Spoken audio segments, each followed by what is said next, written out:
think they're God.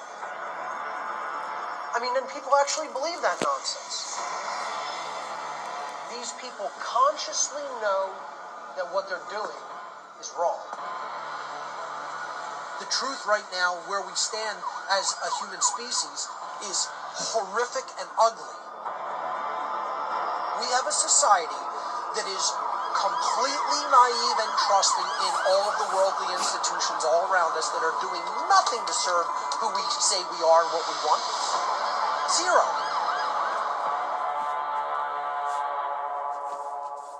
What's the true purpose of the so-called education system? It is to indoctrinate the young into the worldview of the state so that they are easy to control, present a skewed depiction of both past history and current social events, politically brainwash the young and impressionable. That's the real purpose of so-called mainstream education. That's why you're never going to have an informed population capable of critical thinking, because the owners of the world don't want that. The owners of society want obedient workers. And that's what the education system is there to churn out. If we're being honest with ourselves, you want to lie to yourself all day that this is set up to actually edify and enlighten people and give them accurate information about the world and what's happening and what's taking place, lie to yourself all day. All damn day you can lie to yourself. Go look in a mirror and practice lying to yourself about that. You know, you can get better and better at it. If we're being honest with ourselves, education is just another aspect of state indoctrination. It's the state putting their people in point positions to brainwash the young, to make them ignorant and docile so that they are easy to control by the state. That's all the modern indoctrination system really is, if we're being honest with ourselves. Banking and finance, where some of the highest level occultists operate from this world, their ostensible purpose is to maintain the value of established currencies that the people use, to provide stability and safety for people's financial resources, and to assist economic growth and prosperity throughout society.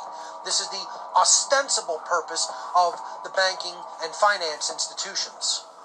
They're involved in it at high levels. They're making policy decisions. They're shaping how money operates in the world. They own the monetary system.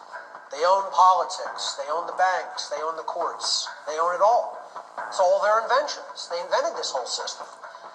We didn't invent this system to enslave ourselves. This big cult did. And again, I would suggest that anybody who believes that that's actually what these institutions do behind the scenes is an extremely naive child, not capable of true critical thinking, and wants to lie to themselves and tell themselves light-hearted stories about what's taking place in our reality, instead of actually looking at the cold, hard truth. The truth right now, where we stand as a human species, is horrific and ugly. Honestly, and assess it, and come to an accurate understanding of what it is, instead of looking at the ostensible purpose and go, oh yeah, sure, I guess that's what it's there for. That sounds good to me, because I don't have to think or look any deeper into what's really going on in this world. Everybody in our society who considers themselves a moral human being should be giving to people who are doing immoral behaviors and propping up immoral institutions who are continuing to do immoral behaviors. That's the exact advice that should be given. The problem is most people are too cowardly to confront people like that and tell them to their face, no, it is you yourself who is involved in something that is immoral, and you need to back off from it. You need to back away from it and stop doing it. Stop actually taking part in it through your behavior, even if that means you might have to be poor. You might have to struggle more than you do now already in the short term. But in the long term, you'll be doing less harm to society, and prosperity through universal laws of morality will eventually come to you. The problem is people are too cowardly to go down that path because they don't really truly believe in their hearts that that's how it works. See? And that's because they haven't actually conducted the real world experiment to see what will happen. And I'll tell you, anybody that's done it will tell you, maybe in the short term you might have to suffer, but in the long term, it will reward you, and you will find prosperity, and you will have your life completely turned in a better direction. It's not me trying to predict what might happen. It's my definitive knowledge of how the laws of nature work. I'm not telling you that might happen. I'm telling you it will definitively happen if you decide to walk away from something that is immoral and you continue on that path. You persist on that path. You don't just step away from it, go, oh, that was too hard, I'm going back to what I was doing before. No. You have to persist on the path and add actual value to humanity. Do something that actually does contribute value in a volitional way, in a voluntary way. And then you will see the universe come to your assistance and reward. But guess what? Most people will never do it. They'll never test the validity or veracity of my words because they don't have the courage to actually change their behavior. They're stuck in an endless cycle, a loop of wrong thinking leading to wrong behavior, leading to the failure of courage to get out of that loop. That's exactly where and how they're stuck. The true purpose of the banking and financial system is to direct the economy in ways that best serve the rich and powerful, to maintain an extreme wealth gap between the rich and the poor, and to finance wars of aggression and resource theft. All of this plays into the hands of the state.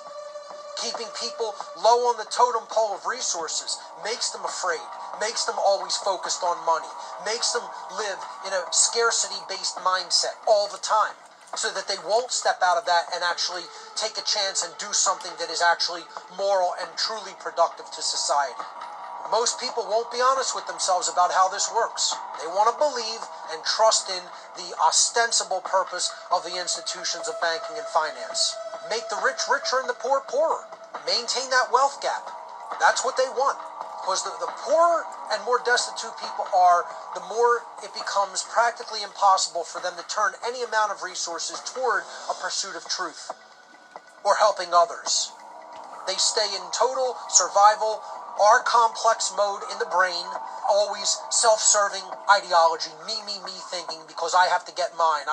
Because I'm in such a state of deplorable resources. And that's where the ruling class wants people. They don't want people in any kind of a state of prosperity or comfort level when it comes to their own finances or just general resources that they have at their disposal. They don't want that. That doesn't serve their interest. People are easier to control when they're in fear of not having and in fear of the little that they do have might be taken away from them. And so they won't step out of line. That's what these institutions are here to do. Keep people in fear and keep them in line. The banks, they're not doing anything to rectify the economy or help people to actually get up off of their feet financially. They're there to control you and enslave you. They're not even talking about the enslavement of humanity anymore. I'm not talking about everybody. It doesn't apply to everybody. It talks about the people who aren't doing a good job explaining the truth about the world to people. If you are doing a good job doing that, wonderful. We need more people like you. But I'll tell you what, most of the alternative media that I turn on, they're not doing any kind of a good job whatsoever in it really explaining the dynamics that are going on socially and especially psychologically. And then most of all, they're doing a crap job explaining what's going on spiritually because they know nothing about the occult. And they think they have the dynamic figured out. That's the dangerous part. They think they have all the information that they need. And they do not. Most people still believe the mainstream media and its pundits are telling them anything resembling truth and trying to bring any value to their life by helping them make informed decision-makings through accuracy of information. Most people still believe that the purpose of the so-called education system is to edify and enlighten people through genuine knowledge. We have a society that is completely naive and trusting in all of the worldly institutions all around us that are doing nothing to serve who we say we are and what we want. Zero. And most people have never studied psychology 1 second in their lives, so they don't have any understanding about how this works. They think it's random, or it's just monetary incentive. A lot of it is monetary incentive, but it goes much deeper than that from a psychological point of view. They don't want that dealt with and healed. They want it to remain occulted. Hidden, nested way down deep in the subconscious mind, where it can manipulate and control people and get them to dance like puppets on strings, which is exactly what we have in our society. This is the real reason, folks. This is the real causal factor of why this trust is not only so present, why it's growing every day. The problem is a lot of people, they don't do enough interaction with other human beings. They sit in their house, they watch their screen, whatever form of screen, whatever Black Mirror you're staring into today. You know, that's all. But they don't go out and interact and talk to people and just try to observe the zeitgeist, try to observe what's going on mentally with other human beings all around us. Most people don't do that.